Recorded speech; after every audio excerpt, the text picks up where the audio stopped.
Bismillah ar-Rahman ar-Rahim. Assalamu alaikum, dear participants. Welcome to this session of the textual study of the Quran. We have been starting, and in fact, we are continuing with our that part of Surah Al Imran in which the Battle of Uhud was being discussed, and how initially Muslims were successful, but later on they actually suffered defeat because of the uh, misplanning shown by a few people who were designated at their battle posts, but they left these battle posts against the directive of the Prophet, and they started to proceed to loot the spoils of war. And it was this greed actually which cost the rest of the army the whole battle. So, in between this, we have been discussing the reason of this defeat. The Quran has also made it evident that there are certain things which were present amongst Muslims, in fact, certain elements, especially the hypocrites and weak Muslims, and the shortcomings that they had. At this instance, they came onto the surface and they had to be dealt with so that Muslims and their whole ranks could be cleansed from such people. So we start off where we left previously. We had done until verse 148. We have finished studying and literally and idiomatically translating and also explaining until verse 148. So we will begin today with verse 149. So the words are, Ya ayyuhallazina amanu in tuti'ul lazina kafaru yaruddukum ala a'qabikum fatanqalibu khasirin balillahu mawlakum wa huwa khairun nasirin sanulqi fi qulubil lazina kafaru ar-ru'ba bima ashraku billahi ma lam yunazzil bihi sultana wa ma'wahumun nar wa bi'sa maswaz zalimin. Believers, if you obey these disbelievers, they shall surely revert you back and you will end up as losers. Now, of course, this is a question that might arise in the minds of people, that how was it possible for these disbelievers to have such a dominant influence that the believers might succumb to their suggestions.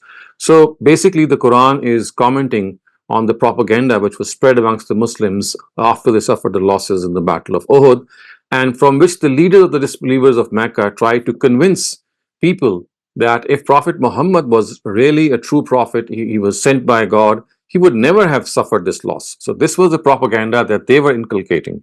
And of course, it was a very weighty and a very convincing one, because Muslims always thought that the help of God would come to them. And therefore, when they saw that defeat was staring in their eye, so it was the time for these people to spread this propaganda. And then they would tell people that this conflict was primarily based on resources and strategy. Once Muslims won, and this time they had lost.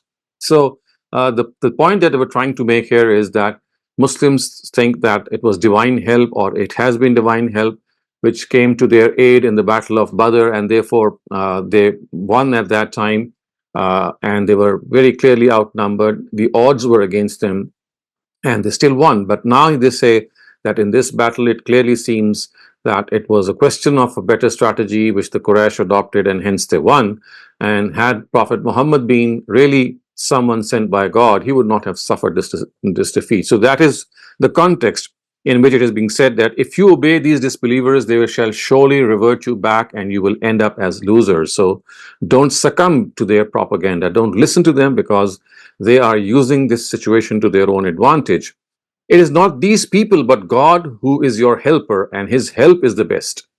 You will see that we shall now strike your awe in the hearts of these disbelievers, because they associated things with God for whom he has revealed no sanction. The fire shall be their abode, and what an evil abode it is for those who are unjust to their souls. So clearly you can see, as far as the Quran is concerned, it is consoling the Muslims. It is telling them that although they have suffered this defeat, but they should not be in any way dejected and disappointed and not lose hope, because ultimate victory is going to be theirs, because وَهُوَ خَيْرٌ نَاصِرِينَ, God is their best helper. He is going to come to their help. At this particular instance, if they suffered defeat, it was for a certain reason, and that reason was to bring to the fore the shortcomings of the Muslims and expose the hypocrites also, so that Muslims are cleansed of their existence, of their, as a body politic, that they are found in them they get to know who they are, and at the same time, the weaker section of the Muslims, they also get to know that these are the shortcomings that they must overcome. So, sanulqi fi qulub allazina kafaru ar-ru'b, and then this part of the propaganda again, that of course, when Muslims or the masses of the Muslims were seeming to succumb to this propaganda, the Almighty assured them that He will strike your awe in the hearts of these disbelievers because they associated things with God with whom for whom He has revealed no sanction. So the real uh, folly or the real offense that they have been committing, and this is something that has been continuing, is deliberate association of other pairs with God. And they are very well convinced that there is no one who can rival God, there is no other deity with God, but they still do that. So the Quran says, and the Almighty, in fact, stresses this fact that the hearts of the disbelievers, they'll be struck by awe, they be absolutely in shambles. But for this, they have to wait for the right time. And then not only will they be routed in this world, the Quran says, وَمَأْوَاهُمُ النَّارِ, their fate, their ultimate fate is going to be the fire of hell. وَبِئْسَ مَثْوَى الظَّالِمِينَ, and what evil and abhor it is for those who are unjust to their souls. Of course, the word zalimin refers to the fact zalimun li nafsihi. I mean, people who deny the right of their souls, they are called the biggest oppressors, because the right of the soul is to believe in one God. So when they associate partners, when they bring other deities at par with God, or even some deities which might be working as his associates, then this is something in which they are denying the basic right of their soul, and hence the word oppressor or zalimin, it is very, very justified. And we also know that from other instances that the Quran has called polytheism or shirk as zulmun azim, the greatest oppression, the greatest injustice, because it has absolutely no justification. وَلَقَدْ صَدَقَكُمُ اللَّهُ وَعْدَهُ إِسْتَحُسُّونَهُمْ بِإِذْنِهِ حَتَّى إِذَا فَشِلْتُمْ وَتَنَازَعْتُمْ فِي الْأَمْرِ وَعَصَيْتُمْ مِنْ بَعْدِ مَا أَرَاكُمْ مَا تُحِبُّونَ منكم من يريد الدنيا ومنكم من يريد الآخرة ثم صرفكم عنهم ليبتليكم ولقد عفا عنكم والله ذو فضل على المؤمنين. God fulfilled His promise of help made with you when by His permission you were putting them to the sword, until when you yourselves showed weakness and differed with each other in following the directive and disobeyed the messenger after God had made you see what you desired. This is a reality, that some among you were seekers of this world and some of the next.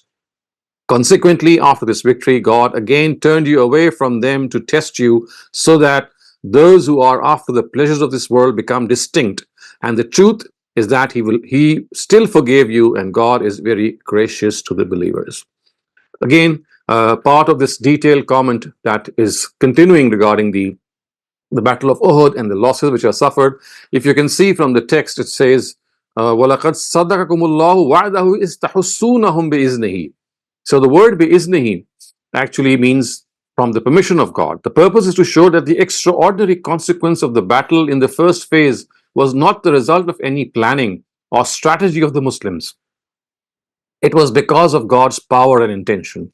So basically, we know that in the first part of the battle, excuse me, Muslims had routed the disbelievers, but we know from history also, and all authorities, they know that the initial onslaught that was launched by the Muslims was so successful that they prevailed upon their enemy. But one group of the combatants, which was deputed at a mountain pass, and which had been directed by Prophet Muhammad that they must not leave, they were told that they must not leave this place, come what may. But initially, when they saw their success, they thought it was now time to grab a share in the war booty, and then they deserted their place. And very few from this group actually remained stationed on those posts. A battalion of the army took advantage of this situation and, with a concerted effort, attacked the Muslims from the rear. So successful was this attack that they lost their wits, and they were totally in disarray, and they suffered this defeat. So, as far as this battle is concerned, we know that initially they were successful, as God says that. I mean, you were actually putting them to the sword with God's leave and by His permission, until when you yourselves became weak. Hatta iza fashiltum wa tanaza'tum fil amr, and you differed with one another. The difference, of course, being that I mean, there were differences arisen in the camp, that the people who were stationed and at that mountain pass, they had been told not to leave their place, but when they thought that they had won the battle and they should leave their battle place, there were others who were stopping them, but they did not listen. So this is what is being referred to here. وَتَنَازَعْتُمْ فِي الْأَمْرِ, you were showing differences one with another. And then it says, وَعَصَيْتُمْ مِنْ بَعْدِ مَا أَرَاكُمْ مَا تُحِبُّونَ. وَعَصَيْتُمْ means you were also disobeying. The Prophet, you remember, had told them to stay put at their place, but they left that place, and as a result, the Quran says, "Min ba'di ma arakum ma tuhibbun." After God had made you see what you desired, which means the victory that you had desired, which God wanted them to earn, and they themselves saw. Then, when they saw that this initial victory had come to them, they actually, instead of holding their ground, instead of staying put where they were told, they left their places and they deserted. And then the Quran has made this comment: "Minkum man yuridu dunya wa minkum man yuridu al-akhirah."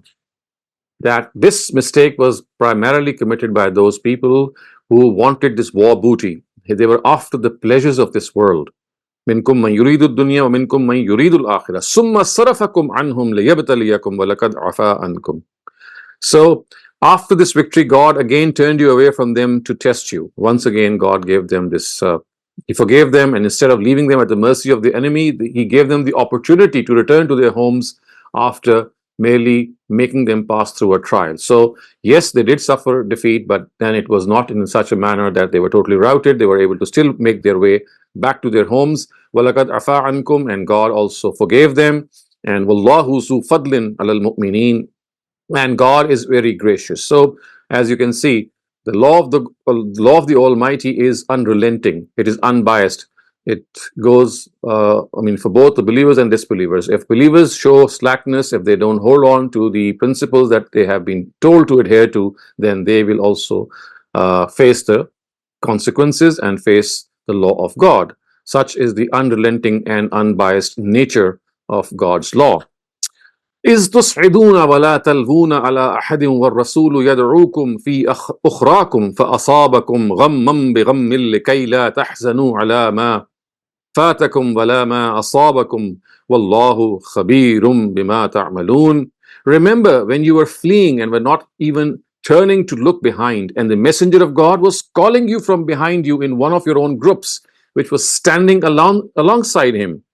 So God inflicted you with one sorrow after another, so that after passing through this trial, you do not grieve in future on what you lose and on any calamity which may befall you. And remember that God knows whatever you do.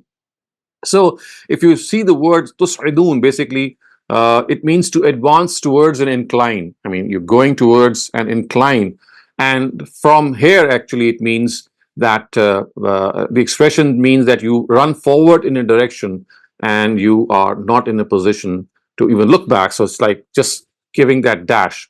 And if you look at the word ghammam bi ghammil likayla, basically it tells you that they return from with one sorrow after another. And it seems that this second sorrow was the one that we famously know from history.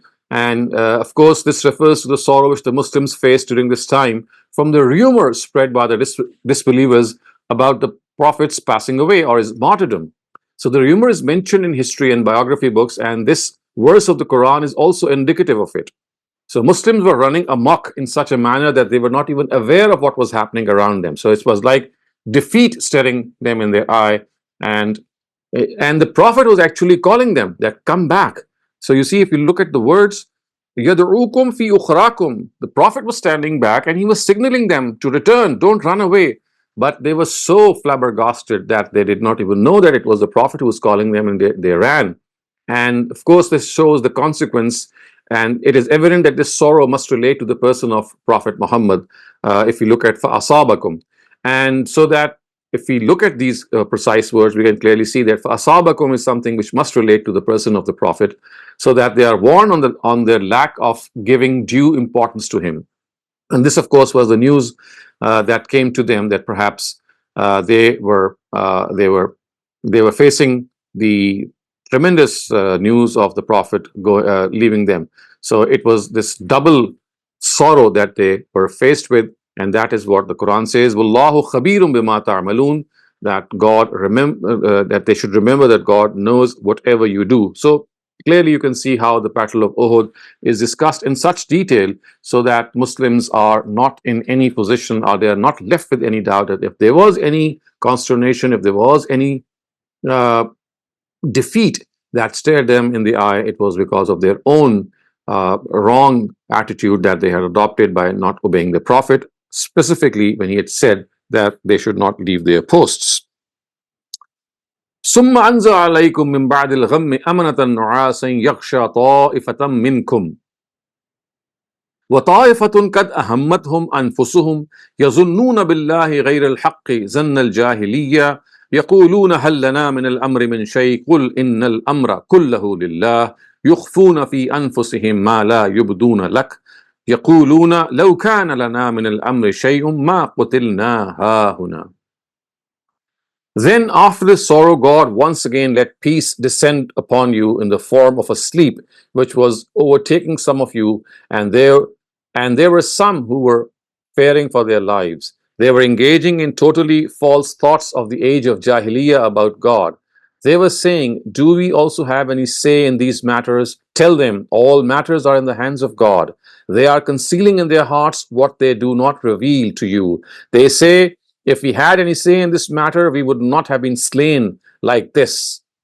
Now, once again, you see, it seems that the comment here is very clear that Muslims, of course, they fought this battle, and we also know from history that the Prophet actually conferred with his soldiers and his senior officers that what should they do regarding this enemy attack. And a majority, or the people who really mattered, they said that, well, we should go out of the city and then intercept the Quraysh, their own army. Whilst the hypocrites and the weak in faith, they said that, well, we should not go out and we should remain inside of the city and launch an attack from there, or at least defend the city. So it is these people who had said that had we remained in the city and not gone out for the attack, we would not have been killed. If you look what has been said, يَقُولُونَ هَلْ لَنَا مِنَ الْأَمْرِ مِنْ شَيْءٍ, that if we had any say in this matter, then we would not have, we already had this opinion that the Prophet should not go out, but he did not listen to us. He went out and he said we didn't have any say because he just overrode what we said. And then they are told, Kul innal amra kullahu lillah, tell them that all this matter or all this decision belongs to God, and you were hiding in your own inner selves, ma la yubduna lak, and they were hiding in their hearts what they did not reveal to you. And what were they hiding? They say that if we had any say in this matter, we would not have been slain like this, which means that had we stayed in the city and not gone out, we would not have been slain like this.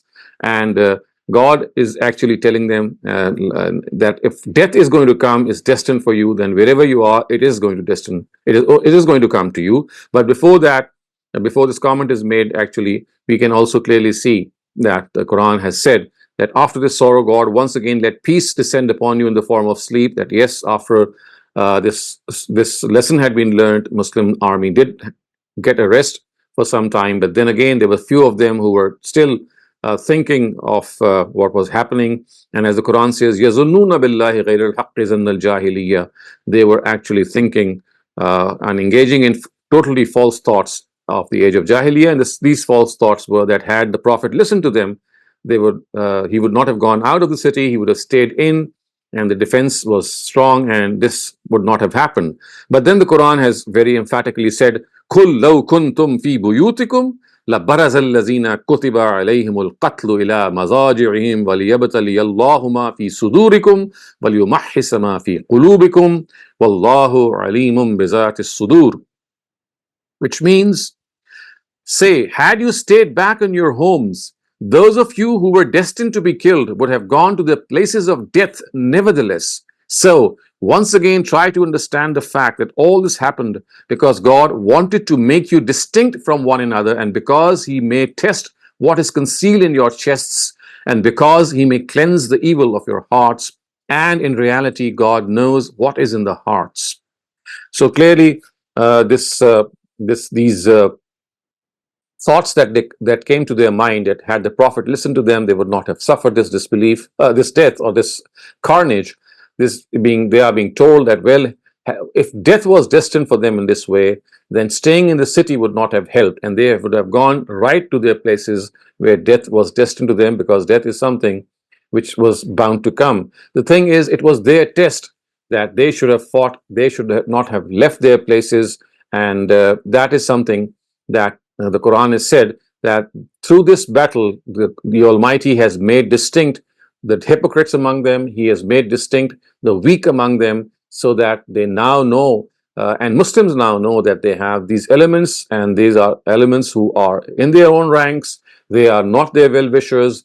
They have their own agenda. They have their own ties and friendship with the disbelievers, and they have to be aware of them. So remember, these hypocrites, they were in large numbers, and a very major part of these hypocrites actually belong to the people of the book. So they had infiltrated amongst Muslim ranks, and they wanted their own concern and their own objective to be fulfilled. And of course, this was something which is absolutely against what Muslims wanted to do. So it was they that who also influenced the weaker Muslims. So remember, they had a very hefty influence on others also. So before we go on to the next part or the remaining verses, if you have any questions regarding what we have just studied, please raise them. Assalamu alaikum, Dr. Saleem, for such a wonderful session. And assalamu alaikum to everyone. Amar Rasool, I see that you have your hand raised. Please unmute your mic and ask your question. Assalamu alaikum.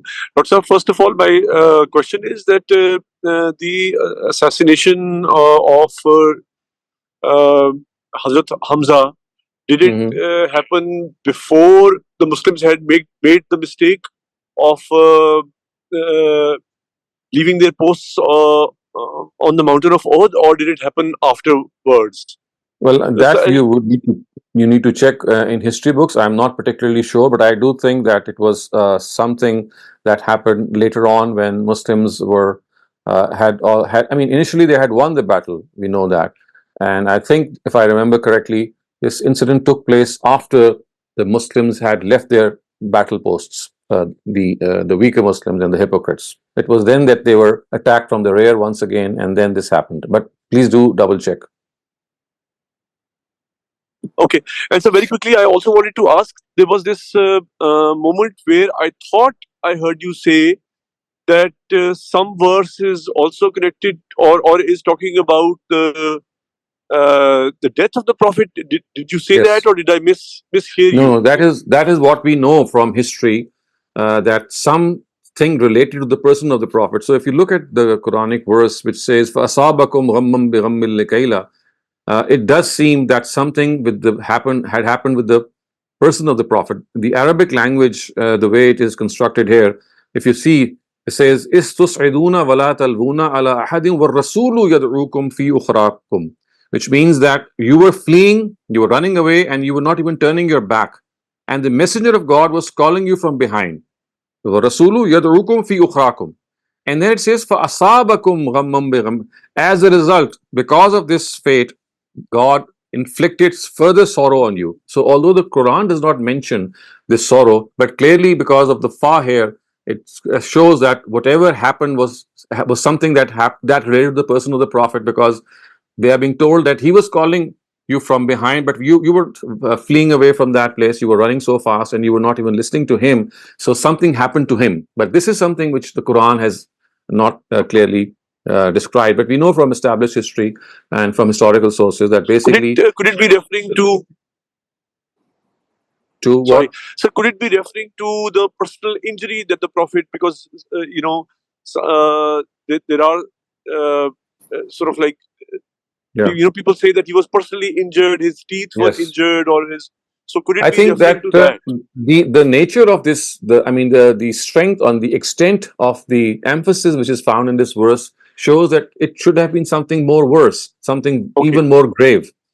I mean, because we also know from history that this is a rumor that was spread, and you can imagine Muslims, because the Quran is also commented on their attitude. They thought that the Prophet had come and he would stay forever. If you remember the last verses, وَمَا مُحَمَّدٌ إِلَّا رَسُولٌ قَدْ خَلَتْ مِنْ قَبْلِهِ الرُّسُلُ أَفَإِن مَاتَ أَوْ قُتِلَ. They thought that if the Prophet is going to suffer an injury or he's going to be killed, I mean, they have been told that did not earlier prophets came and they also passed away, so no one is going to live eternally. So you see, this was this feeling that was already found in them, that perhaps the prophet is going to stay with them for a very long time. So when they saw and when they heard this really, I mean, totally routed them.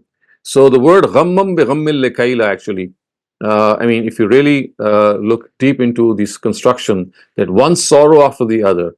So the first sorrow was the defeat that that stared in their eye and they left their posts, and the second sorrow was this news. Of course, it was a false news, but then it was sufficient to create this huge consternation amongst the Muslim ranks. All right, sir. Thank you. Dr. Saleem, I have a question. So there is a battle, I believe, where God sent angels to help him. Which one was that? So that was the Battle of Not this Badr. one? The Battle of Badr. The one before. And Prophet, yes, the before. Battle of Badr was there. And I mean, the Quran has explicitly mentioned that the Almighty had sent 3,000 angels to help them. وَلَقَدْ نَصَرَكُمُ اللَّهُ بِبَدْرٍ وَأَنْتُمْ أَذِلَّةٌ. These are the words of the Quran. And I'm sure there must have been other battles also in which these angels were sent, because of course divine help, it is through, I mean, divine help descends in this way. But not at every instance has the Quran clarified that angels fought alongside them. But clearly in the Battle of Badr, they have been mentioned.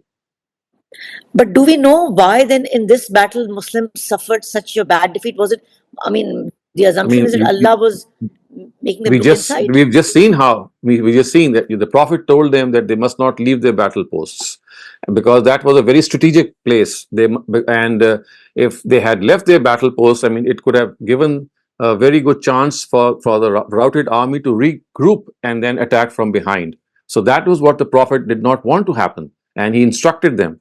But when you go against the directive of the Prophet and you have the greed of the war booty in your mind, then the Almighty, of course, is going. I just said that His law is unrelenting, is unbiased. If you show this greed for war booty, that was the primary thing which the Quran says, that it was for this war booty that they left their posts. They thought that they had won the battle, and when they saw that other people were looting the war spoils, they thought that they should also have a share, without realizing that they were ordered not to leave their place.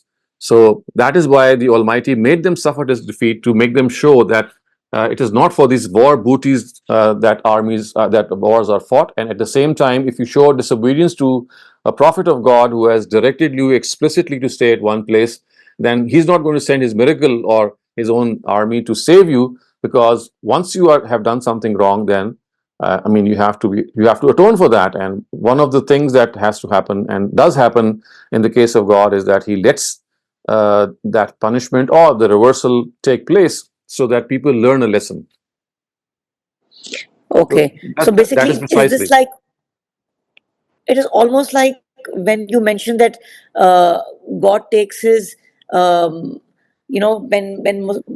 I think in the time of Musa and Isa and all the other prophets, not Isa, but Ibrahim, there was always natural calamity. Is this the calamity we refer to when we talk about how God kind of So sends that's down? a different. I mean, those calamities are meant for the disbelievers. They are not meant for believers. They are not meant for such. So this is a reversal which the believers basically suffered, although it was because of the wrong attitude adopted by their own section, but it affected the whole Muslim army. Everyone. So this was primarily to make them realize that they have such people in their ranks, to expose those people, and of course, if any one of them had any semblance of being reformed and to get himself changed, then he is given that opportunity. So this is basically, these are small trials and tests which the Almighty makes the believers pass through, so that they learn from their mistakes and then they become strong to face the enemy. Okay, thank you so much, Dr. Saleem. Ruhi Rasool, please unmute your mic and ask your question. Sir, this part where the fighters were given a sort of sleep during the war, in the mid Yes. of the war, Yes. when half of them had lost and half of, and the war Right. was still going on. Isn't such a such an incident is mentioned in the war of Badr as well, Where exactly? when Hazur Which surah? Pak Sallallahu Alaihi Wasallam was praying for success. I mean, you have to cite a Quranic verse for that. I don't remember any such Quranic verse. Sir, what I remember about the Jang-e Badr is this, that the fighters were given a sort of sleep, or This is for the Battle of Uhud, not for Badr. So in the Battle not of Uhud, when they had for suffered Badr. this reversal, and I mean, because I mean, this is a situation in which once an army suffers defeat, it is very difficult for people to recoup and even sleep. So God said that even after this mistake of theirs, He was in a position, He forgave them, and a very large part of the army was able to sleep. Although others were still in consternation and they were in a state of anxiety, but God showed His mercy, because to sleep in a battlefield, if you know the psyche of war, is an extremely difficult thing. When the wars are happening, soldiers, they stay awake for days, because you see the danger for the enemy attack is always there, and they take turns to guard themselves. But because of being in small in number, this was not always possible. So when the night time came, and usually it was the custom amongst Arabs that the battles were not fought at night, except if there was this guerrilla warfare that also there used to happen sometimes. But mostly wars would happen during the day. So but there was always this chance that some hanky panky would be at stake, and the opposing army might even attack at night. So they had to remain alert most of the time. And for this, of course, they would be dividing their duties. But as I said, being short in numbers was not very easy. So it was like God's blessing that even at this time, when people are full of anxiety, worry, and tension, God was merciful, and a part of their army was able to sleep. Thank you so much for that. Dr. Saleem Abdul Rahman, please unmute your mic and ask your question. Assalamualaikum, Dr. Saleem. Walaikum assalam. Sir, you just mentioned about that event of people. Were there Sahaba or were they hypocrites? I mean, that's one part of my question. I mean, was this a deliberate rejection of Prophet command, or was this a situational miscalculation? So you can clearly see that they were not the Sahaba at all. These were the weak Muslims and some of the hypocrites. You see, the Quran, if you look at the Quran from the beginning to the end, the hypocrites are dealt with by the Quran initially in a very affectionate way, because you see, hypocrisy is not always, it does not always have that mean intent. At times, weakness in faith borders with the hypocrisy, very, very close to each other. There is a very thin line between them. So the Almighty has given plenty of chances to hypocrites that if any one of them, they still have a semblance of any, I mean, humanity still left in them, then such incidents could jolt them. I have given you this example, I think, before as well, that when the hypocrites of Medina, they started to scandalize the lives of the wives of the Prophet. So what did the Prophet, what did God do? He did not tighten the hypocrites. He actually gave stringent directives to the wives of the Prophet and said that you stick to your homes, don't go out, because there are hypocrites who are going to scandalize you and they are going to play all sorts of mischief. So even here you can see that instead of exposing the hypocrites, the Almighty did not do so. He actually tightened the screws, I would say, or gave them stricter directives to the Muslims and not to the hypocrites, because you see, there was always a chance that they were people who were weak in faith, were not exactly hypocrites, but they were bordering on hypocrisy, so that if they are somehow jolted out of their hypocrisy and weakness, they can be done so. So throughout this struggle, a very large part of these hypocrites, they had infiltrated. And if you look at Surah Tawbah, which is the surah in which the punishment is pronounced, the hypocrites were never actually exposed even after the death of the Prophet. They were never exposed. So the idolaters were exposed because they expressly said that we believe in more than one God, and they were known who they were. The people of the book were known, But hypocrites were the ones that even after the death of the Prophet, they remained undercover, and the punishment for them never came. Some of them, yes, they were punished, but a majority of them, they still remain. And if you look at some of the events of history, you'll see that a lot of problematic things that happened after the Prophet's demise were because of these conspiracies and connivances of the hypocrites. If you look at the propaganda in which a lot of weak ahadith were spread from a very large part of the section of people, you'll find that there were these hypocrites at the back of them. If you see some of the other historical details, I'm not going to go into details because that's another topic. What I'm just trying to say is that they have a very, very problematic sort of and a checkered history as well. And their presence is there in the whole of the Quran. But never did a moment arrive in which they were actually taken to task, and they remained underneath the surface. And I mean, a lot of events that took place after the Prophet's demise, which were very gory events, carnage took place. I mean, they had their role pretty much defined, and that's how things happened actually. Thank you, Dr. Saleem. Dr. Muhammad Asif, please unmute your mic and ask your question. These verses, minkum man yuridu dunya.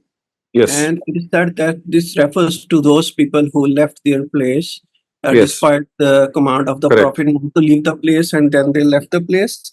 Correct. And it appears that it was a matter of interpretation on their part, and they felt that now this is the time that they can leave their place for some purpose. But the Quran refers to them as man yuridu dunya. I mean, this is something very serious, that they want this worldly desires. Despite they didn't want that. I think that appears to be a matter of interpretation. So You see, had it been a matter of interpretation, the Quran would not have spoken these words. So the Quran knew them from their hearts, from their insides. So it was not anything related to the fact that they might have thought that the war had been won and now they can leave their battle post. So remember, for the Quran and the Prophet had said, "Come what may, you must not leave your posts, even if you win the battle." The Prophet was absolutely clear that you have to remain on guard all the time. So if you look at the verses closely, you'd say, وَعَصَيْتُم مِّن بَعْدِ مَا أَرَاكُمْ. So they disobeyed. The asa part, the Quran is clearly stated that they disobeyed what the Prophet told them. The Prophet said that they must not leave. So there's no question of any interpretation here. They were given this explicit directive of not leaving that place. And secondly, if you look at the words minkum man yuridu dunya, this actually gives us information about their inner selves, that their real motive was not any interpretation. Their real motive was that they thought that other people are looting the spoils of war, and if they remain on their posts, they would be deprived of this war booty. So they jumped into it. And that is why the Quran has made these two distinct categories. Minkum man yuridu dunya wa minkum man yuridul akhirah. So those among them who were the slaves of this world, they jumped to this opportunity. Others who were not, they tried to stay back, but of course they were very few in number. Thank you for that, Dr. Saleem. Naeem Afridi, please unmute your mic. Assalamu alaikum, sir. Wa alaikum assalam. My question is regarding those angels sent down as Prophet Muhammad SAW made a dua. So, two occasions, right? So my question is, did the angels participate, or it was just to strengthen the Muslims' hearts and terrorizing the mushrikins? I think if you look at some of the other surahs of the Quran is very explicitly, it says that they actually participated. They were they became part of the Muslim army, and they were there in the form of, not in the original form, but in the form of human beings, and they were right at the side. And some of the verses tell us that Musawwimin, they had these badges marked as if they have been distinctly sealed by the Almighty, so that they could be known that this is like a divine force that is being sent to them. So they had these distinct signs and badges hung on their apparel, so it seems. So they did fight, and that is how actually the victory was attained. Otherwise, there was no use seeing them. And they were not merely sent to boost the morale of the army; they were sent to fight alongside the army. Jazakallah, sir. Ahsan, please unmute your mic and ask your question. Assalamu alaikum, Dr. Shehzad. Wa alaikum assalam. Dr. Shehzad, as we know, the last sermon of our Prophet has come down to us in three different versions, where he said that he's leaving So behind. at the moment, we are taking questions regarding what we have just studied. If you have a general Oh, question, we okay. might have time for that near the end of our session. Oh, okay, I have a general question. I'll probably come back later. Thank you.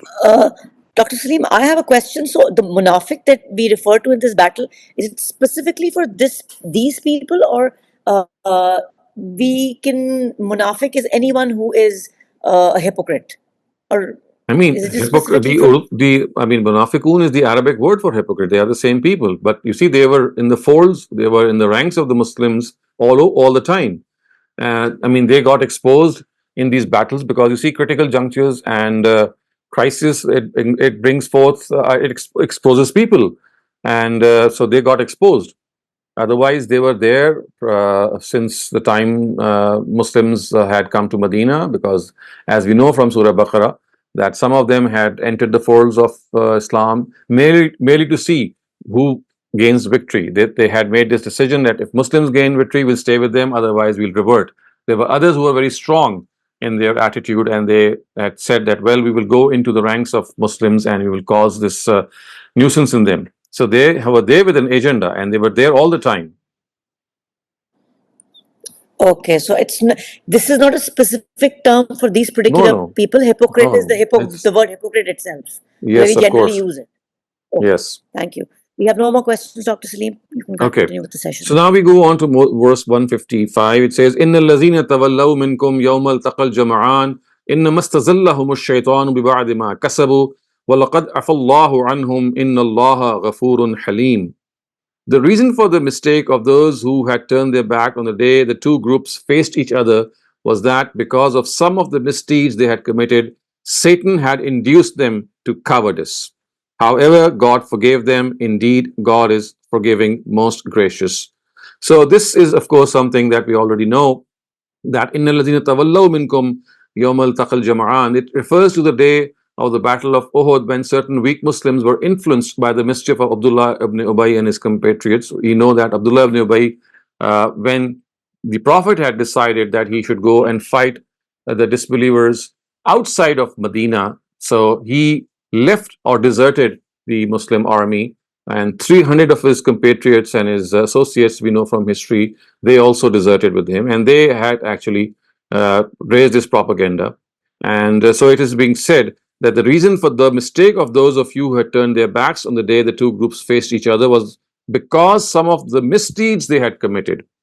Satan had induced them to cowardice. Again, the same thing is being clarified here, that the mistakes or the mistake that they had done was something which Satan was successful in misleading them. Because you see, once someone commits a misdeed or a sin, then he succumbs to the lures of Satan. And from sin emanates another sin. And the onslaughts of Satan are more successful against those whose sins have roots. And for this reason, it is essential that when a person commits a sin, he should not continue to harbor it. In fact, he should cleanse himself of it by asking for God's forgiveness and by sincerely repenting on it. This did not happen. So this cowardice that they had in their own mind, that they wanted that somehow they still are able to win and not be touched and be left unscathed, that is something that's not going to happen. So the Almighty tells us in this verse that whatever happened, it was because some of the misdeeds that they had committed, Satan had induced them to cowardice. That this cowardice was not something that it was there already. It was because of their own mistakes. So once a person becomes vulnerable, Satan also takes advantage of that. So they were already vulnerable because of the mistake they had done. And now, when they saw that this was going to happen, that they're going to be routed, they started to run away as well. So it was as if defeat was staring them in the eye, and they thought that there is absolutely no way out to save their skin except to run away. So the Quran has said it is because of what, if Satan was successful in misleading them, it was because of their own misdeeds that they became vulnerable, and then Satan was able to influence them. And then the Quran says, "Bilaqad afallahu anhum, inna Allaha ghafurun halim." However, God forgave them. Indeed, God is forgiving and most merciful. I mean, most gracious. Again, the thing that is being meant here, that is being specifically said here, is that even then God showed His graciousness upon them and forgave them. And then we continue. It says, Ya ayyuhallazina amanu la takunu kallazina kafaru wa qalu li ikhwanihim iza dharabu fil ard aw kanu ghuzzan law kanu indana ma matu wa ma qutilu liyaj'al Allahu dhalika hasratan fi qulubihim wallahu yuhyi wa yumeet wallahu bima ta'maluna basir. Believers, be not like these people who are disbelievers and who say of their relatives when they travel or go out for a battle and are overcome by death, had they been with us, they would not have died, nor would they have been killed. This is because God will cause them to regret their words. Otherwise, in reality, it is God who ordains life and it is God who ordains death. And whatever you do is in God's sight. So, the actual words, قَالُوا لِإِخْوَانِهِمْ, you can clearly see they are used for in a way that that is absolutely evident, and it is something that we have already seen earlier on, that this verse does not call for intrepidity at all. I mean, basically, it tells us that if you are going to follow those people who are disbelievers and who are going to justify their defeat by saying that, well, had they listened to us, they would not have died, they would not have been martyred. Tell them that this is not true, because this is something which is God's law. It's not running away from the battlefield that's going to save their skins, or in any way they are going to escape. This is not going to happen. In fact, if this is going to happen, then as the Quran says, لِيَجْعَلَ اللَّهُ ذَلِكَ حَسْرَةً فِي قُلُوبِهِمْ. This is because God will cause them to regret their words. Otherwise, in reality, it is God who ordains life and death. And it is God who ordains death, and whatever you do is in God's sight. So you see, they thought that death was something that was in their control. And had they not adopted a certain strategy, they would not have died. So God is again telling them that it's not something that you have in your control. And if you think that you are going to champion your own or carve out your own fate and champion your own fate, that's not going to happen. Wallahu yuhyi wa yumeet. It is God who gives life and it is God who gives death. You are not responsible for that. Wallahu bima ta'maluna basir. And then, wala in qutiltum fi sabilillahi aw muttum la maghfiratum min Allahi wa rahmatun khayrum mimma yajma'un wala in muttum aw qutiltum la ila Allahi tuhsharun. And to add to this, if you are slain for the cause of God or should die, His forgiveness and mercy you secure will indeed be far better than what they are amassing. And this also, that if you should die or be slain, before God shall you all be gathered, come what may. So the Quran is making this point, and emphatically making this point, that remember that you are regretting death. But the fact is that this death is something that is going to make you dearer to God. This is like martyrdom. This is like sacrificing your life for the cause of God. So instead of being happy that you were given this chance to sacrifice your life for the cause of God, you are actually justifying that had the Muslims listened to them, they would not have died, and they would have been in a situation in which they could have redeemed themselves. But the Almighty is telling them that look what you are actually, what you are building up for your own self. You think that you're evading death. In the first case, you will never be able to do that. And in the second place, this is not an ordinary death. This is like martyrdom. And this is something that you should desire. And instead of justifying it, you have gone way ahead of that. And you think that death is something that could have been avoided. So this is not death that is to be avoided. This is something which should be the wish of every Muslim, and is in fact the wish of every Muslim. So the Quran says, "Wala in qutiltum fi sabilillahi aw muttum la maghfiratu min Allahi wa rahmatun khayrum mimma yajma'un." Now you should know that if you are killed for the cause of God, in qutiltum fi sabilillahi aw muttum, or you die, then the forgiveness that you earn as a result, and the rahmah or mercy that you gather, is something that is far better. I mean, it actually what is being told is that the mercy and forgiveness is far better than what they are amassing in the form of riches or in the form of things that they think they are doing. And wala in muttum aw qutiltum. So whether you die or whether you are killed for the cause of God, in any case, you shall be gathered before the Almighty. So once again, the stress is that justifying death is another thing, and not understanding that this death is not an ordinary death. It's going to take you closer to God. It will earn you God's mercy. It will earn you His forgiveness, and it will be much better than what they are amassing. So again, the Quran is trying to.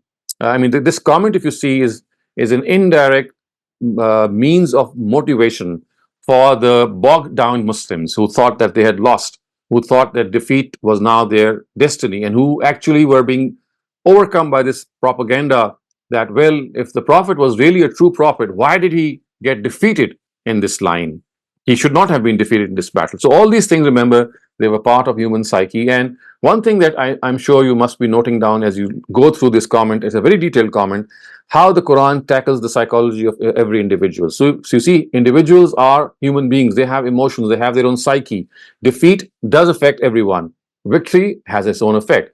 So, this was a very perfect propaganda that was launched by the hypocrites, that, well, if he was a true prophet, victory would have been his destiny. We see, on the other hand, that this was not the case. So they are being told, and the Quran is actually telling them from various angles, that this is because of your own misplanning and your own disobedience to the Prophet's directive that this happened. And one of the reasons that this happened was also that God wanted to expose these elements amongst your own ranks. And also, He wanted to expose you that some of you did not have that wish to die for the cause of God. And this should have been your greatest wish, because this is something that's going to earn you God's mercy and forgiveness. فَبِمَا رَحْمَةٍ مِّنَ اللَّهِ لِنْتَ لَهُمْ وَلَوْ كُنْتَ فَظًّا غَلِيظَ الْقَلْبِ لَانفَضُّوا مِنْ حَوْلِكَ فَاعْفُ عَنْهُمْ وَاسْتَغْفِرْ لَهُمْ وَشَاوِرْهُمْ فِي الْأَمْرِ فَإِذَا عَزَمْتَ فَتَوَكَّلْ عَلَى اللَّهِ إِنَّ اللَّهَ يُحِبُّ الْمُتَوَكِّلِينَ إن ينصركم الله فلا غالب لكم وإن يخذلكم فمن ذا الذي ينصركم من بعده وعلى الله فليتوكل المؤمنون. These are so powerful, and so, verses have been steeped in such beautiful language that they really cause goosebumps on your skin if you are able to directly understand how the Quran is addressing the Prophet. It's such a moving instance in which the Quran is actually now addressing the Prophet in a very, very, in a very grand way, I would say. So it is because of God's favor that you are very gentle to them, O Prophet. Had you been ill-tempered and hard-hearted, all these would have dispersed from your presence. Therefore, ignore them and seek forgiveness for them, and keep consulting them in affairs. Then, when you have taken a decision, put your trust in God, because God loves only those who trust Him. Now, it is here that I'd like to focus and call your attention that, these verses of the Quran, they depict a very outstanding trait of the Prophet, and that is his gentleness, his politeness, his nobility, his trait of forgiving other people, and even forgiving people who should not be forgiven. So at another instance, in the Battle of Tabuk, when the Almighty wanted to expose these hypocrites, and the Prophet actually, accepted their excuse of not going. They came up with this excuse that they don't have enough conveyance and their own camels, and they wanted to stay back. And the Prophet actually, allowed them. And on such an occasion, this is in Surah Tawbah, when the Almighty very lovingly says, Afallahu anka lima zinta lahum. God be merciful to you. Why did you give them permission to stay back? So the Prophet, if you look at his life, he was such a gentle, polite human being that he would accept these lame excuses also, as was the case of Tabuk. And here in this Battle of Uhud also, you can see that the Quran has once again made this point, that the Quran was so polite, the Prophet was so polite and gentle to people around him. The Quran says that had you been stern, had you been terse, had you been very, very rude to them, you would not have found these people around you. It is only because of your politeness, it is only because of your gentle temperament that they have gathered around you. So even now that they have made this horrible mistake, fa'fu anhum wastaghfir lahum washawirhum fil amr, even now God says, I would like to give them some more opportunity to think if they can mend their ways, if these hypocrites can then mend their ways. So what should you do? Fa'fu anhum, forgive them for this for this heinous crime that they have committed. Was not only forgive them, the Quran says, wastaghfir lahum. Ask for their forgiveness. Ask for their forgiveness from me, God says. And washawirhum fil amr. And still consult them in affairs. Don't let them out. Don't keep them out, because this might make them lose whatever, small semblance of maturity they might have to change. This would make them go past that. So even if they have committed this huge blunder, forgive them, ask for their forgiveness, and keep consulting them. But however, you're not bound to by their consultation. فَإِذَا عَزَمْتَ فَتَوَكَّلْ عَلَى اللَّهِ إِنَّ اللَّهَ يُحِبُّ الْمُتَوَكِّلِينَ. إن ينصركم الله فلا غالب لكم وإن يخذلكم فمن ذا الذي ينصركم من بعده وعلى الله فليتوكل المؤمنون. Believers, if God is there to help you, none can overcome you. And if He abandons you, who then can help you after this? And believers should only trust in God. Again, you can clearly see that God is trying to inspire and motivate Muslims. And they are being told that you do not have to depend on these material sources all the time. Your own faith in God, your own trust in God, the way you hold God in proximity, that is something that's going to give you that boost. And the Quran says, if God is going to help you, then no one is going to overcome you in any way. But you have to earn God's help. He's not going to help you if you're cowards. He's going to help you if you stay in your battle post. He's going to help you if you fight the war the way it is fought and not show your backs. Because this is an attitude that's going to earn God's help. And once you earn God's help, فَلَا غَالِبَ لَكُمْ, none is going to prevail upon you. And فَإِن يَخْذُلْكُمْ فَمَنْ ذَا الَّذِي يَنْصُرُكُمْ بِبَعْدِهِ. But if on the other hand, God decides to abandon you for your misconduct, then فَمَنْ ذَا الَّذِي يَنْصُرُكُمْ مِنْ بَعْدِهِ, then there is no one except Him who can really help you. So therefore, what should be done? وَعَلَى اللَّهِ فَلْيَتَوَكَّلِ الْمُؤْمِنُونَ. On believers should only trust God. They should trust His messenger. They should trust His words. And in any way, not in any way, and in not so many words, the Almighty has said that this is their basic weakness. Their attachment to their goal, their attachment to Prophet and to God has left a lot to be desired. And this is something that they must really, really revisit. So the real thing is trusting God. It is an essential requirement of faith. And for a true believer, means and resources are always secondary. The primary weapon, the primary ammunition is that trust and faith in God. وَمَا كَانَ لِنَبِيٍّ أَن يَغُلَّ وَمَن يَغْلُلْ يَأْتِ بِمَا غَلَّ يَوْمَ الْقِيَامَةِ ثُمَّ تُوَفَّى كُلُّ نَفْسٍ مَا كَسَبَتْ وَهُمْ لَا يُظْلَمُونَ. They think that by going out of the city for this battle, the Prophet ill-wished for them. Certainly not. It is not in accordance with the stature of any prophet to be an ill-wisher. And they should know that whoever wishes ill shall be brought on the day of judgment with his ill wish.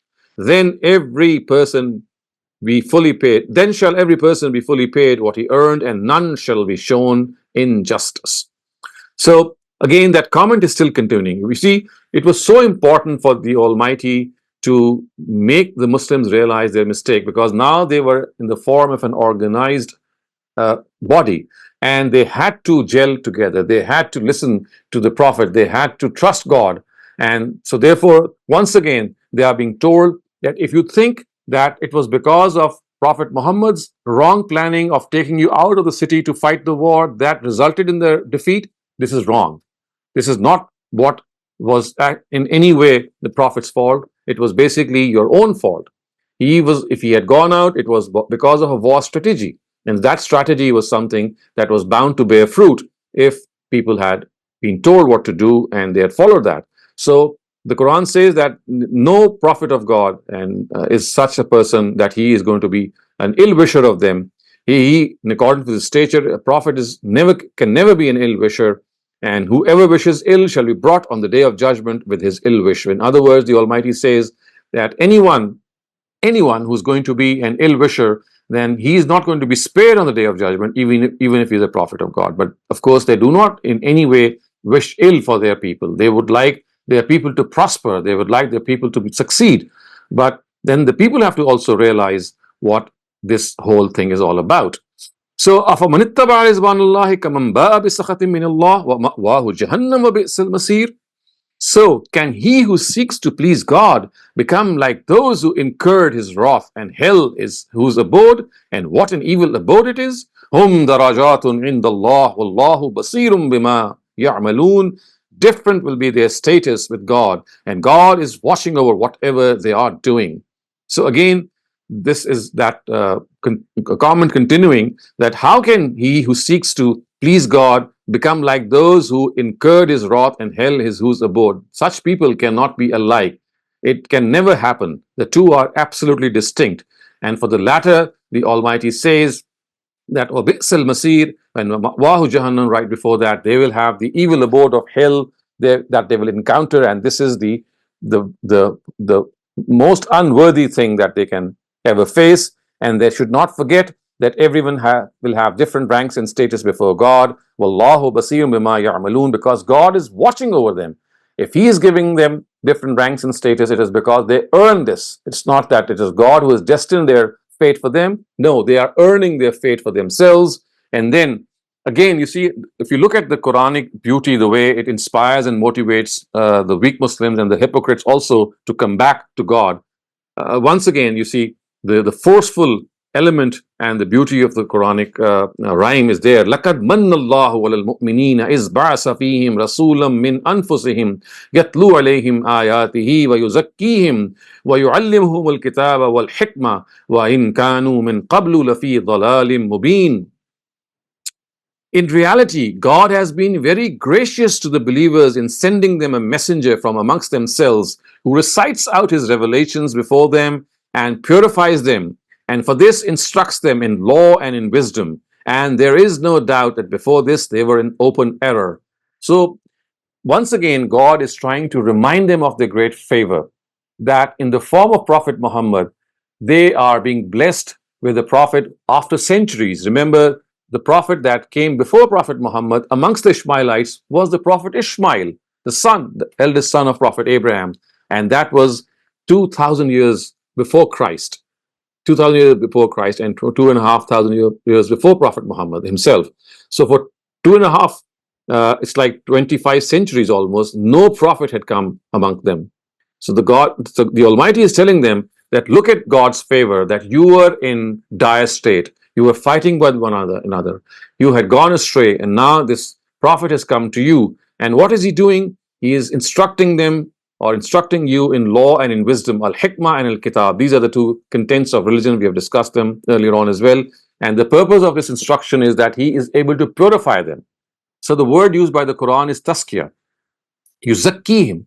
And it means both to cleanse something of filth and to develop and nurture it.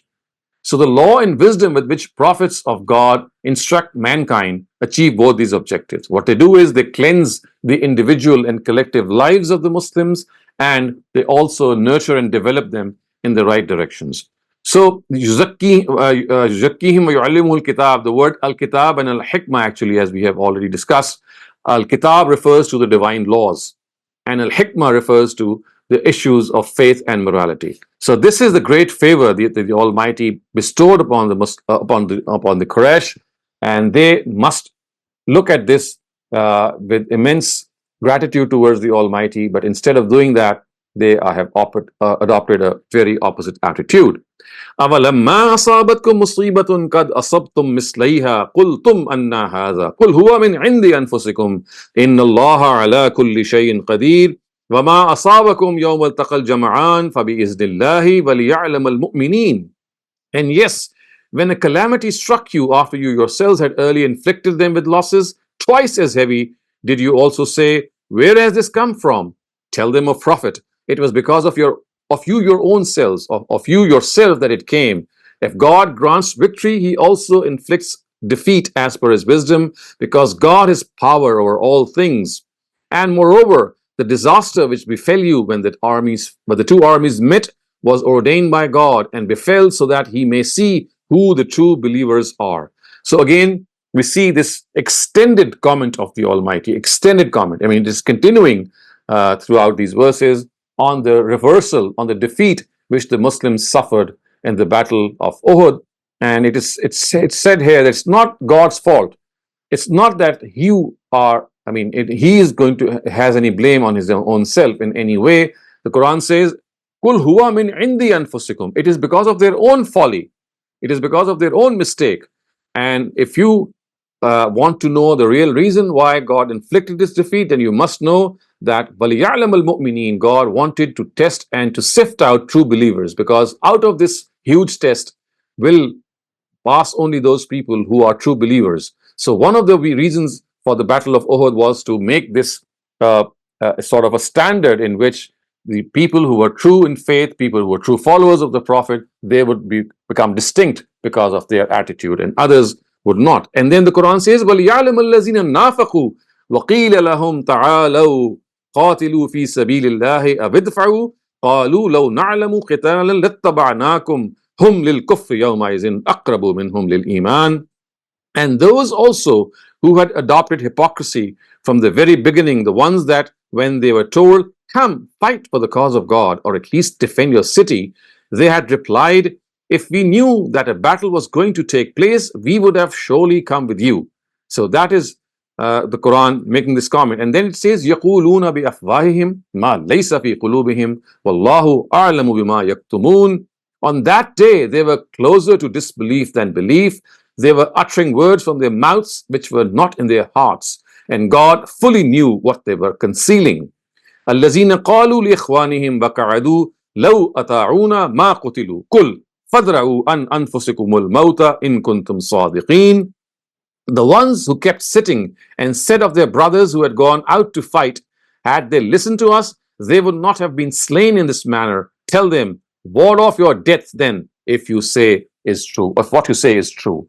So again, this is the aspect which the Quran has made it has not minced words to express that basically this whole battle was fought by Muslims, and they had amongst them in their ranks people who were hypocrites, people who were weak in faith, and these weak in faith Muslims and these hypocrites did not want the Prophet to go out of Medina and fight, so they stayed back.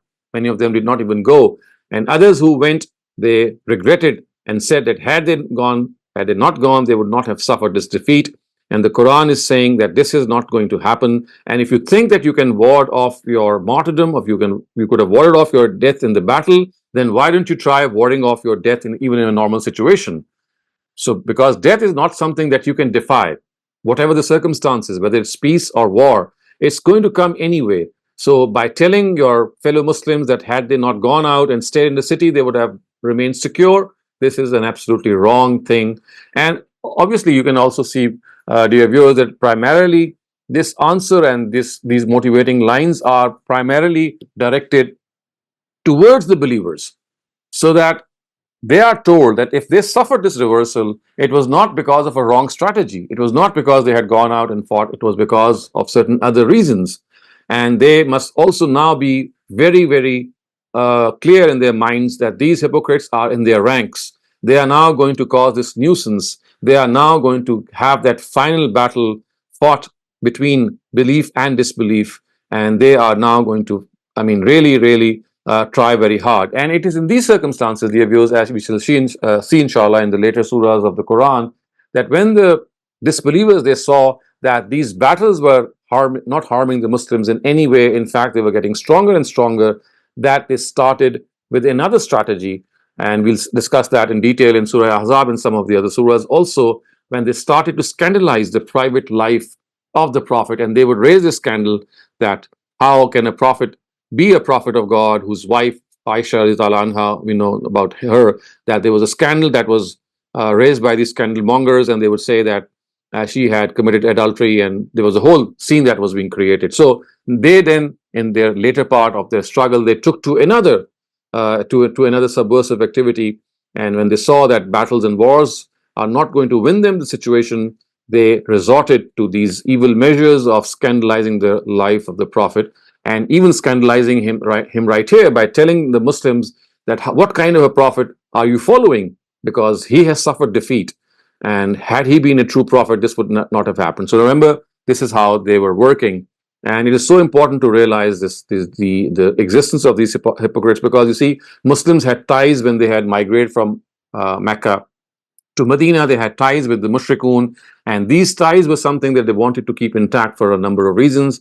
And the Quran was repeatedly telling them that they have these people in their ranks who are like snakes in their own ranks. They are just going to bite them when the time comes, and they have to remain aware of them.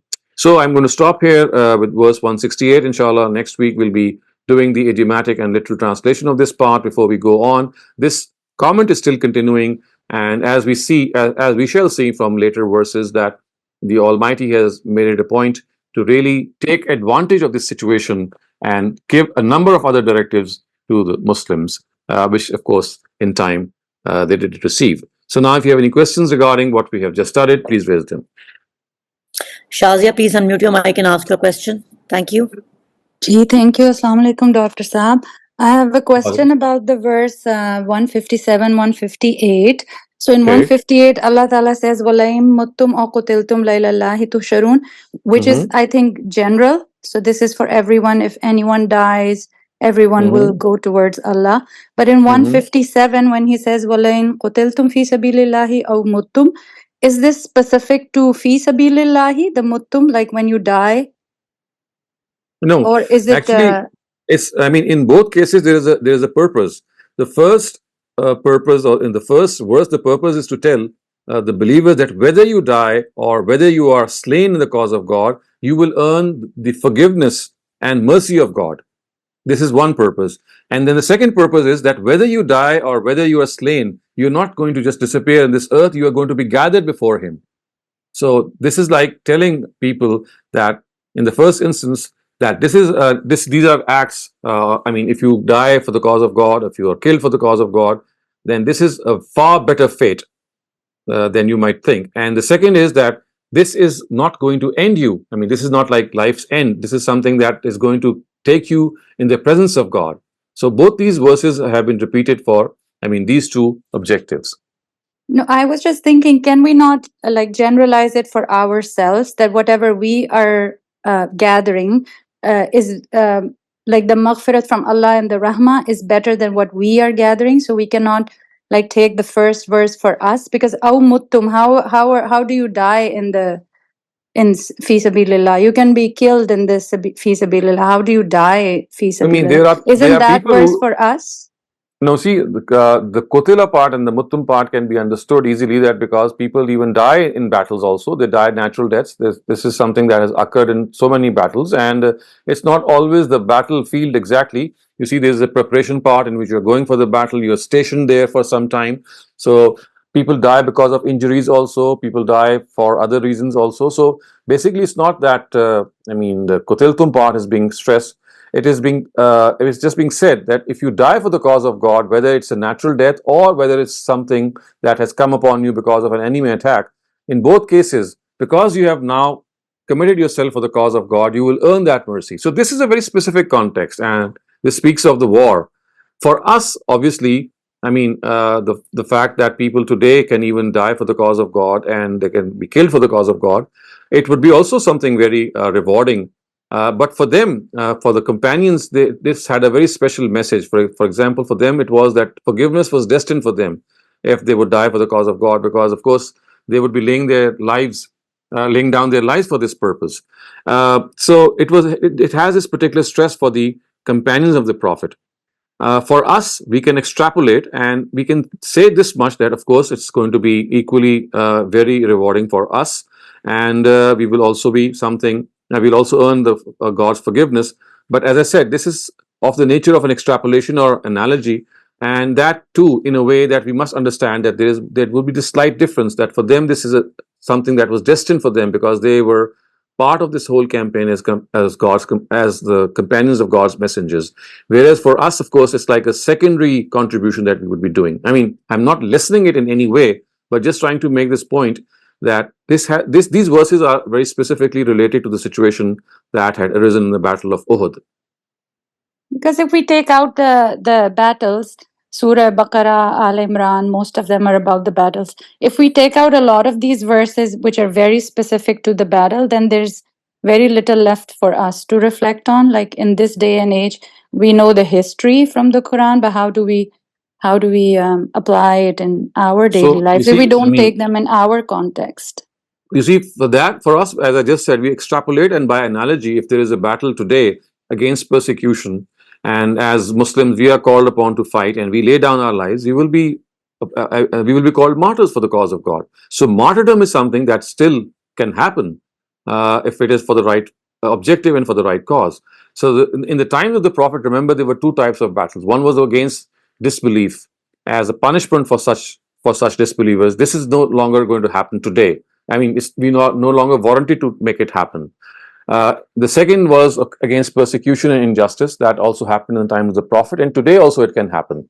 So war against injustice, war against persecution, if we take part in that war and we are martyred for that in any way, will of course earn us the same thing. So we can see that the analogy is going to still work. But as you can see, that this again is an analogy, it's an extrapolation, it's something that you can draw an inference from. The Quran, in the context that we are studying it here, is speaking about the Battle of Uhud, but it does not specify that if only we fight for the battles that the Prophet fought, would we earn martyrdom. Of course, this is there for us as well, but then it has to be for the right cause. Today, we cannot fight for the cause of punishing people, as was the case in the times of the Prophet. Today, the only rightful cause or justifiable cause for qital or jihad is persecution or against persecution or injustice. So if we earn martyrdom in such a battle, obviously we will be given the same reward. I mean, if not exactly the same, pretty close to it. Thank you so But much we for that, have no Dr. war, Salim. so there is Nazia, no I'm going to come back to you. So because I one thing that I would Sorry, like to tell you is that even if you don't have wars, if you have this commitment in your own mind that if the chance arises that I am called to lay down my life, then I'll not withhold myself. Even that desire in you is going to earn you a lot of reward. If that doesn't happen, of course, I mean, that is something like a culmination of that desire. But other than that, that desire also is something that must be relished and cherished. And I wish that we could nurture this desire in our own selves and also in our children. Thank you, Doctor. Thank you, Dr. Salim. Amar Rasool, please unmute your mic and ask your question. Doctor, from these verses that you mentioned, there was a part where the Quran speaks about the gentle nature of the Prophet and how. Doctor, as a generic article of faith, can it be believed that the Prophet, who was after all a creation of God, is actually more gentle-hearted and more loving than the Almighty Himself? Is that possible to believe? Should we believe that? I don't think so. We should not believe that, because I mean, God is the quintessence of all attributes, and I mean, we know from the Bible, from one place, the Bible says God created man in His own image, which means that the attributes which God has, like mercy and forgiveness and justice, every human being also has those attributes, but they are like, I mean, small reflection of those attributes which God has. And prophets of God are they stand at the pinnacle of humanity. So they are extremely gentle, much more gentle than common human beings. They have, as the Quran has said about the Prophet himself, "Innaka la'ala khuluqin azim," that you stand at the pinnacle of morality. So that is what we can say, that in the human plane, prophets of God, they stand at the zenith and pinnacle. But there is no comparison with the Prophet and God himself. I mean, God is the quintessence, the ultimate expression of all these attributes. So then, Dr. Saab, how come the Quran says that Allah Ta'ala had planned on punishing these people, but then Hazur Sallallahu Alaihi Wasallam, through his gentle nature, spoiled that plan of God to punish these people? In this particular, where is this mentioned in the Quran? Dr. Saab, I am not the scholar you are, but I don't think it's not mentioned anywhere. mentions this. Ghamidi Sahab has mentioned it quite often, that in the Quran, God says that, what have you done? You have spoiled my plan. I wanted to punish. That's an entirely different. No. Okay, sorry. That is in Surah Tawbah. It has a very different context. And I just cited that verse. It says, "Afallahu anka lima azinta lahum." So it is in the Battle of Tabuk is being discussed. And here the Almighty wanted the hypocrites to be exposed for their misdemeanor. and the Prophet, out of his own gentleness, spoiled the Almighty's plans, so to speak, and out of his own politeness, he forgave them. So basically, what is being said here is that the Prophet still thought that there is some semblance of sanity left in them, and he wanted to give them that chance.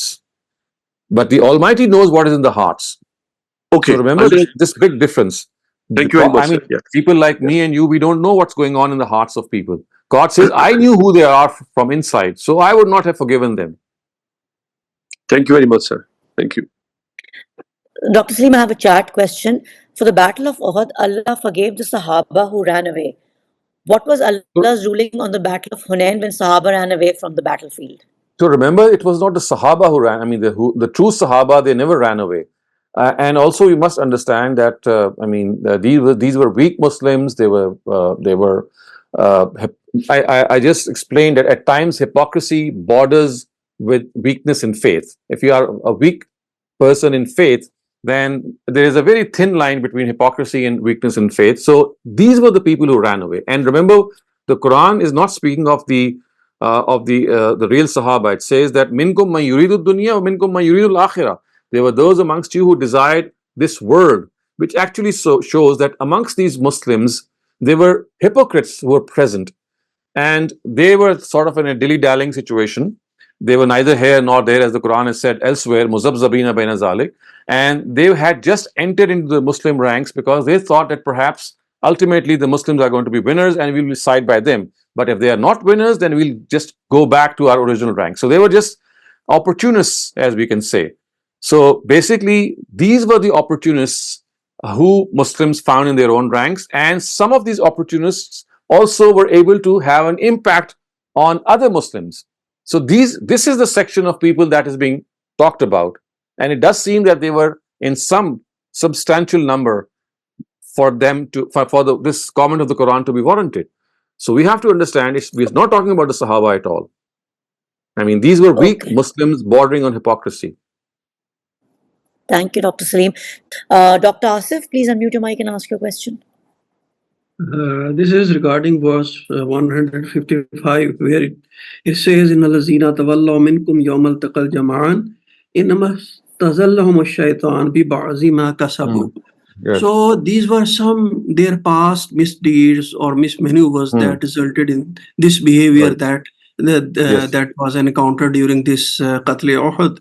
So how do you specify this ma kasabu? What were those mismaneuvers and misdeeds that resulted in such behavior in the current situation? I mean, if you look at the Quran, "Inna alladhina tawallaw minkum yawmal taqal jama'an, innama stazallahum ash-shaytanu bima kasabu." This that greed for the war booty was something that they already had in their hearts in a seed form, like a rudimentary form, and Satan played upon that, and it made them show that now is the opportunity to grab that war booty. And so they succumbed at his suggestion. So basically, it was that weakness that was already found in them. They thought that this is the time to grab that war booty. And Satan said, okay, now the time, otherwise, if you don't go and leave your posts, then the war booty or the war spoils are going to be taken up by the rest of the army. So it is referring to that attitude that they already had, which the Quran has said, "Minkum man yuridu dunya," that you were after the pleasures of this world. And when you are after these pleasures, then Satan lures you to opportunities which are in consonance with this desire. So he showed you that now is the time to fulfill that desire that you have to gather some riches of the world. Thank you for that, Dr. Saleem. We have Abdul Rahman. Yes, thank you. Sir, my question is a follow-up with my previous question just a few moments back. You said that sometimes weak faith borders with the hypocrisy, right? So what can be done? I mean, my question is coming from a perspective of self-reflection or self-correction. What can be done to move away from that border so that our faith doesn't fall in that category of precisely what the Quran has just described, to show trust in God. You see, the thing that makes us weak in faith is that we lose this trust in God. When we see that something has happened against our expectations, we have all sorts of justifications. We think that, well, maybe we were not planning enough, maybe we were short in our strategy, maybe something has happened and we need to go and consult some faith healer. So you see, it's basically that weakness in which we don't trust God, we draw away from Him, and we start trusting other superstitious beliefs, I would say, and which actually cause us to go further away from God. So if you have to do away with hypocrisy, if you have to do away with hypocrisy which is bordering with weak faith, then the opposite of that is to come closer and closer to God, to trust Him, to consign all matters with Him. And this does not mean that to do nothing. It means that you do your own part. So you see, the Almighty also says that only those du'as are accepted and only those deeds are have weight before His eyes which are done first by the person himself or herself in the required and stipulated and optimum way. I mean, if you are not going to do your part, God is not interested in doing His part because He's going to supplement your part. And for this, you have to trust Him, you have to draw closer to Him, you have to be grateful to Him, you have to seek His forgiveness, you have to repent whenever you make a mistake, you have to own up to your mistakes, you have to come closer to His creatures, you have to show your own sympathy and your own kindness. So all those things in which you are able to draw closer to God and to His creatures, they are a means of building up your faith. And to come closer to God, of course, is one of the greatest ways is to have a good understanding of the Quran, to try to have a living relationship with the Quran by constantly going through the Quran every day, by understanding it, by trying to implement it.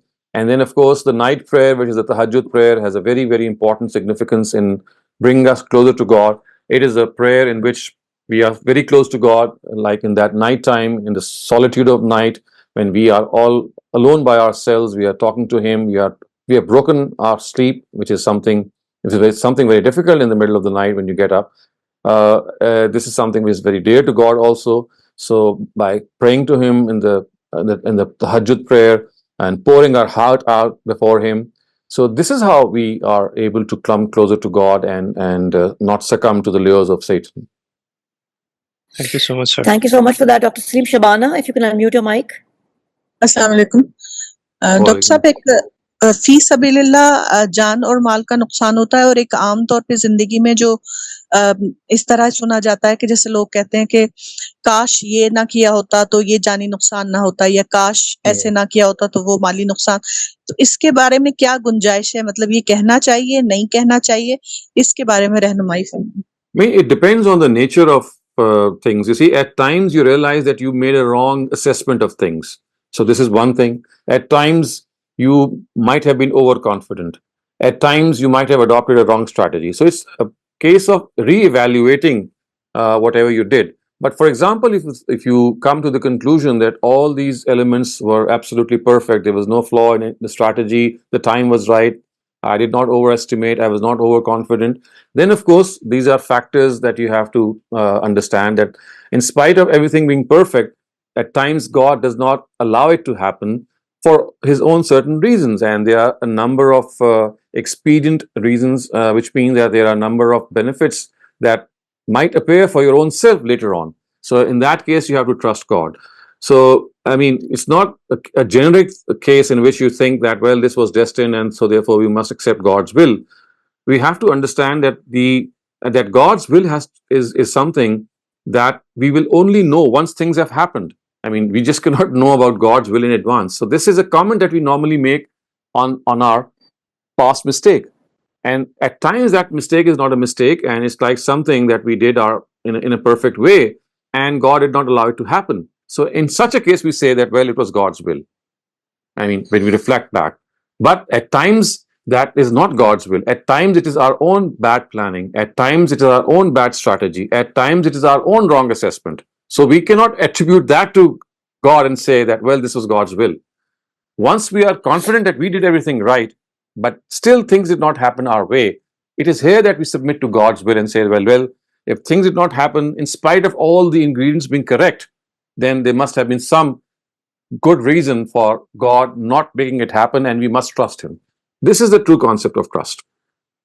Ji deaths के बारे में ज्यादातर इस तरह का होता है ना कि लोग कहते हैं इधर ना हम निकलते उस तरफ तो वो ट्रैफिक में ये हादसा ना होता या ना होता, इस तरह की बात मतलब डेथ्स पे खास तौर पे जरा इस चीज पर वो I mean, you see, this is all something that we say once the death has happened.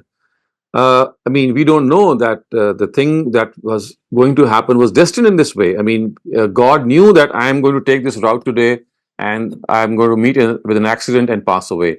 So this is only God's knowledge. Other than that, what we know is that we were supposed to take this decision, and this decision resulted in our death.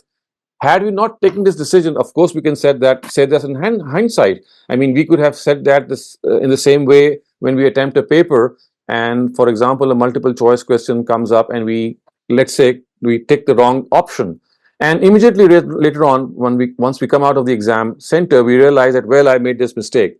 So I mean, we just cannot make that happen or attribute it to God, because now you have realized that it was your choice and you actually took that wrong choice. Similarly, if that accident happened, it was not that God had destined it to happen. It is because you took that turn. For example, if you had not taken that turn, that might not have happened, and some other way would have maybe your death would have come in some other way. But now God knew that this is how things are going to shape up. So basically, this is just the foreknowledge of God that we are accepting. Otherwise, what has happened because of the fact that we use our own free will, and I mean, that did not succeed. So these are two separate things. We must keep them separate. Okay, Thank you for that, Shabana. I have to stop here because we're almost out of time, and I have one more question. Dr. Saleem, I have a question in the chat. Do you want me to ask you or hold it for Okay, later? please go ahead. We're almost Go out of ahead. time. Okay. The last sermon of the Prophet has reached us in 3 different versions, where he leaves behind the Quran and the Sunnah, or the Quran and the Ahl Bayt. Which one is the most authentic and why? All of them are correct. I mean, all of them have their own importance. The Ahl Bayt, or referring to the wives of the Prophet, they had a very special status. They were the mothers of the faithful, remember, and they were given special directives. So the Quran is actually reminding. I mean, the Prophet is reminding the Muslim that, remember, these are like your mothers, and you have to treat them as your mothers. And he might pass away, and he did. And if they are going to outlive him, then don't forget that they have this special status. So remember, the Ahl Bayt are not referring to anyone else except the wives of the Prophet. So it's like the Prophet cautioning them and prodding them that, yes, I'm leaving behind the Quran, which is a source of guidance, and I'm leaving behind my wives. Now they are like your mothers, and you have to protect them. But then, Dr. Saleem, how do the Shia brethren refer to? So they actually extend the Ahlul Bayt to the children, and to Fatima, and to Ali, and to Hassan, and to Hussein. So that is an extension which is unwarranted if you look at the Arabic language. Okay. Ahmed Rahman, very short question. I'm out of time. So if you want to make it quick. So I was saying that were they weaker Muslims or hypocrites? In the Battle of Uhud, they ran away and Allah forgave them. And the same incident was repeated in the Battle of Hunain. So what were the comments of Allah on that incident? So in the Battle of Hunain also, the Almighty actually said that when they were large in number, and the Quran has said that you were proud and you showed vanity on your large numbers, and you still did not show the resilience and the bravery that was required of you. And of course, that comment also, if you go in detail, we'll study that in Surah Tawbah, and you'll see that how in the Battle of Hunain, the Quran is commented in detail. I don't have the verses right in front of me, and it might take a little more time to comment, because there's a whole paragraph in Surah Tawbah which deals with the Battle of Hunain and how the Muslims are commented upon that. And it was the reverse at that time. In the Battle of Uhud and Badr, they were very few in number, but in the Battle of Hunain, they were actually outnumbering their enemy. So they were taken to a task, and they were actually, reprimanded for this as well. So we'll do that, inshallah, in detail once we come to Surah Tawbah as well. Thank you so much for that, Dr. Saleem. It was a fantastic session. Thank you for your wisdom.